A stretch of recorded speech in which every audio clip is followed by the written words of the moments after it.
સુરત ગ્રામ્ય વિસ્તાર પલસાણા પોલીસ સ્ટેશનને મળી મોટી સફળતા। મોટા જ્વેલર્સમાં આશરે 5 કરોડની લૂંટ તથા ધાડ કરનાર બે ખૂંખાર આરોપીને છોડવા ગામ ખાતેથી પકડી પાડી લૂંટ અને ધાડ પાડુકનો ઉકેલતી પલસાણા પોલીસ।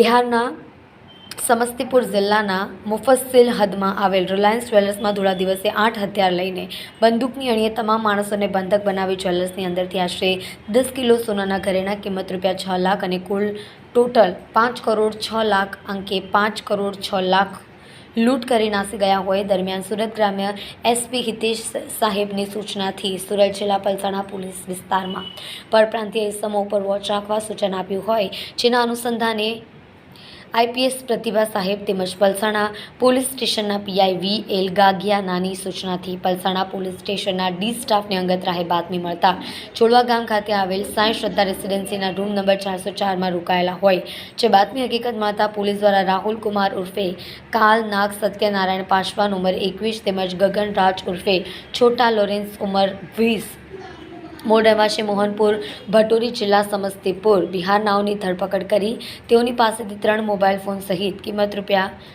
₹30,220 જપ્ત કર્યા હોય। આજરોજ બિહાર પોલીસ દ્વારા પલસાણા પોલીસ ખાતેથી આ બંને આરોપીઓને સોંપવામાં આવેલા હોય।